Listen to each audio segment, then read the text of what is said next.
ಶಾಲಾ ಪ್ರವೇಶಕ್ಕೆ ಪೋಷಕರಿಗೆ ವಯೋಮಿತಿ ಸಂಕಟ ಇದೀಗ ಎದುರಾದಂತೆ ಕಾಣಿಸ್ತಾ ಇದೆ. ವಯೋಮಿತಿ ಸಂಕಟ ಮುಗಿಯುವ ಲಕ್ಷಣ ಕಾಣಿಸ್ತಾ ಇಲ್ಲ.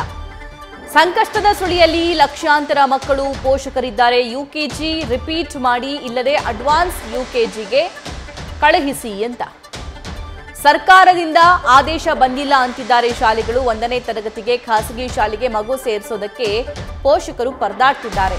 ಶಿಕ್ಷಣ ಸಚಿವರ ಮನೆಗೆ ಅಲೆದು ಕೆಲವೊಂದಿಷ್ಟು ಪೋಷಕರಂತೂ ಹೈರಾಣಾಗ್ಬಿಟ್ಟಿದ್ದಾರೆ.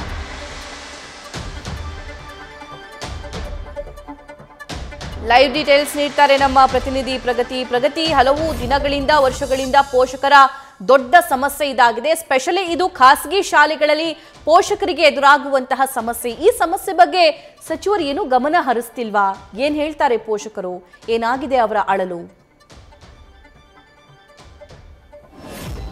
ಸಭಾ ಕಳೆದ ಸೆಪ್ಟೆಂಬರ್ ಇಂದಲೂ ಕೂಡ ಪೋಷಕರ ಪರದಾಟ ಈ ಒಂದು ವಿಚಾರಕ್ಕೆ ಸಂಬಂಧಪಟ್ಟ ಹಾಗೆ ಮುಂದುವರೆದಿದೆ. ಶಿಕ್ಷಣ ಸಚಿವರ ಮನೆಗೆ ಭೇಟಿ ಕೊಡೋದು, ಶಿಕ್ಷಣ ಇಲಾಖೆಗೆ ಹೋಗೋದು, ಅಧಿಕಾರಿಗಳನ್ನ ಮೀಟ್ ಮಾಡೋದು, ಈ ವಯೋಮಿತಿ ಗೊಂದಲದ ವಿಚಾರಕ್ಕೆ ಸಂಬಂಧಪಟ್ಟ ಹಾಗೆ ಒಂದು ರಿಲ್ಯಾಕ್ಸೇಷನ್ ಕೊಡಿ ಅಂತ ಪರಿಪರಿಯಾಗಿ ಮನವಿ ಮಾಡ್ಕೊಳ್ತಾ ಇರುವಂತದ್ದು ಇದೇ ಮೊದಲೇನಲ್ಲ. ಕಳೆದ ಸೆಪ್ಟೆಂಬರ್ ಇಂದಲೂ ಕೂಡ ಮುಂದುವರಿತಾನೆ ಇರುವಂತದ್ದು. ಸೊ ಈ ಸಮಸ್ಯೆಗೆ ಒಂದು ಇತಿಶ್ರೀ ಹಾಡುವಂತಹ ಕೆಲಸವನ್ನ ಇನ್ನೂ ಕೂಡ ಶಿಕ್ಷಣ ಸಚಿವರು ಮಾಡಿಲ್ಲ ಅನ್ನುವಂಥದ್ದೇ ಬೇಸರದ ಸಂಗತಿ. ಕಳೆದ ಸಲ ನ್ಯೂಸ್ ಫಸ್ಟ್ ಪ್ರಶ್ನೆ ಮಾಡಿದಾಗ ಇನ್ನೆರಡು ದಿನದಲ್ಲಿ ಪೋಷಕರಿಗೆ ಗುಡ್ ನ್ಯೂಸ್ ಕೊಡುವಂತಹ ಕೆಲಸವನ್ನ ಮಾಡ್ತೀವಿ, ಪೋಷಕರ ಪರವಾಗಿ ವಿದ್ಯಾರ್ಥಿಗಳ ಪರವಾಗಿ ಯಾರಿಗೂ ಸಮಸ್ಯೆ ಆಗದೇ ಇರೋ ರೀತಿಯಲ್ಲಿ ಒಂದು ಆರ್ಡರ್ ಅನ್ನ ಪಾಸ್ ಮಾಡ್ತೀವಿ ಅನ್ನುವಂತಹ ಮಾಹಿತಿಯನ್ನ ಖುದ್ದು ಶಿಕ್ಷಣ ಸಚಿವ ಮಧು ಬಂಗಾರಪ್ಪ ಅವರೇ ತಿಳಿಸಿದ್ರು. ಆದ್ರೆ ಇದುವರೆಗೂ ಕೂಡ ಸರಿಸುಮಾರು 1 ತಿಂಗಳಾಗ್ತಾ ಬಂತು. ಇದುವರೆಗೂ ಕೂಡ ಈ ಬಗ್ಗೆ ಯಾವುದೇ ರೀತಿಯಾದಂತಹ ಅಧಿಕೃತ ಆದೇಶವನ್ನ ಪಾಸ್ ಮಾಡಿಲ್ಲ.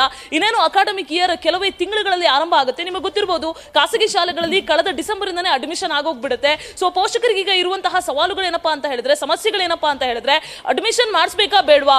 1ನೇ ತರಗತಿಗೆ ಮಗುವನ್ನ ಅಡ್ಮಿಷನ್ ಅಂತೂ ಮಾಡ್ಸಕ್ಕಾಗಲ್ಲ. ಯಾಕಂದ್ರೆ ಜೂನ್ 1ನೇ ತಾರೀಕಿಗೆ ಆ ಮಗುವಿಗೆ 6 ವರ್ಷ ಕಂಪ್ಲೀಟ್ ಆಗಿರಬೇಕು. 6 ವರ್ಷಕ್ಕೆ 1 ದಿನ ಕಡಿಮೆ ಇರುವಂತಹ ಮಗು ಕೂಡ ಈಗ ಶಿಕ್ಷಣ ಇಲಾಖೆಯ ರೂಲ್ಸ್ ಪ್ರಕಾರ ಆ ಮಗುವಿಗೆ ಅಡ್ಮಿಷನ್ ಭಾಗ್ಯ ಸಿಗೋದಿಲ್ಲ. ಸೊ ಹೀಗಾಗಿ ಮಕ್ಕಳನ್ನ ರಿಪೀಟ್ ಮಾಡಿಸ್ಬೇಕಾ ಬೇಡವಾ? ಈ ರೀತಿಯ ಸಾಕಷ್ಟು ಸಮಸ್ಯೆಗಳನ್ನ ಎದುರಿಸ್ತಾ ಇದ್ದಾರೆ. ಖಾಸಗಿ ಶಾಲೆಗಳಿಂದಲೂ ಕೂಡ ಒತ್ತಡ ಹಾಕಲಾಗ್ತಾ ಇದೆಯಂತೆ. ನಿಮಗೆ ಗೊತ್ತಿರೋ ಹಾಗೆ 1 ಲಕ್ಷದಿಂದ ಹಿಡಿದು 17 ಲಕ್ಷದವರೆಗೂ ಕೂಡ 1ನೇ ಕ್ಲಾಸಿನ ಫೀಸ್ ಇದೆ. ಸೊ ಈ ಫೀಸ್ ಅನ್ನ ಕಟ್ಟಬೇಕಾ ಬೇಡವಾ? ಈ ರೀತಿಯಾದಂತಹ ಸಾಕಷ್ಟು ಗೊಂದಲದಲ್ಲಿ ಪೋಷಕರಿದ್ದಾರೆ.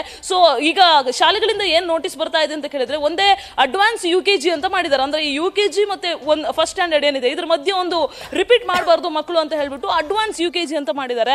ಇದಕ್ಕಾದ್ರೂ ಮಕ್ಕಳನ್ನ ಅಡ್ಮಿಷನ್ ಮಾಡಿಸಿ, ಅಕಸ್ಮಾತ್ ಏನಾದ್ರೂ ಶಿಕ್ಷಣ ಇಲಾಖೆಯಿಂದ ಆರ್ಡರ್ ಬಂದ್ರೆ ನಾವು ಫಸ್ಟ್ ಸ್ಟ್ಯಾಂಡರ್ಡ್ಗೆ ಪ್ರಮೋಟ್ ಮಾಡ್ತೀವಿ ಅನ್ನುವಂತಹ ಒಂದು ಒತ್ತಡವನ್ನ ಹಾಕ್ತಾ ಇದ್ದಾರಂತೆ. ಬಟ್ ಪೋಷಕರಿಗೆ ಸಮಸ್ಯೆ ಏನಪ್ಪಾ ಅಂತ ಹೇಳಿದ್ರೆ, ಈಗ ಹೀಗೆ ಹೇಳ್ತಾರೆ, ಆದ್ರೆ ಏನಾದ್ರೂ ಆದೇಶ ಪಾಸ್ ಆದ್ಮೇಲೆ ಯೂಟರ್ನ್ ಹೊಡೆದ್ರೆ ಏನ್ ಮಾಡೋದು ಅನ್ನೋದು ಪೋಷಕರು ಒಂದು ಅಳಲು. ಅದ್ರ ಜೊತೆಗೆ ರಿಪೀಟ್ ಮಾಡಿಸಿ ಅನ್ನುವಂತಹ ಒತ್ತಡ ಕೂಡ ಕೇಳಿ ಬರ್ತಾ ಇದೆ. ಅದ್ರ ಜೊತೆಗೆ ಮಕ್ಕಳು ಕೂಡ ಮಾನಸಿಕವಾಗಿ ಕುಗ್ತಾ ಇದ್ದಾರೆ. ನಮ್ಮ ಫ್ರೆಂಡ್ಸ್ ಎಲ್ಲ ಆಲ್ರೆಡಿ ಫಸ್ಟ್ ಸ್ಟ್ಯಾಂಡರ್ಡ್ಗೆ ಅಡ್ಮಿಷನ್ ಆಗಿದ್ದಾರೆ, ನಾನು ಮಾತ್ರ ಇನ್ನು ಮನೇಲೇ ಇದ್ದೀನಿ, ಅಡ್ಮಿಷನ್ ಆಗ್ತಾ ಇಲ್ಲ, ಏನಕ್ಕೆ ಅನ್ನುವಂತಹ ಪ್ರಶ್ನೆಯನ್ನ ಮಾಡ್ತಾ ಇದ್ದಾರೆ. ಜೊತೆಗೆ ನಮ್ಮ ಫ್ರೆಂಡ್ಸ್ ಎಲ್ಲ ಅಡ್ಮಿಷನ್ ಆಗಿ ಹೋದ್ರೆ ನಾನು ಅದೇ ತರಗತಿಯಲ್ಲಿ ರಿಪೀಟ್ ಹೆಂಗ್ ಮಾಡೋದು? ಈ ಎಲ್ಲ ಪ್ರಶ್ನೆಗಳಿಗೆ, ಮಕ್ಕಳು ಕೇಳುವಂತಹ ಚಿಕ್ಕ ಪುಟ್ಟ ಪ್ರಶ್ನೆಗಳಿಗೆ ಉತ್ತರವನ್ನ ಕೊಡೋಕಾಗದೆ ಪೋಷಕರು ಈಗ ಪರದಾಟವನ್ನ ಅನುಭವಿಸ್ತಾ ಇರೋದು.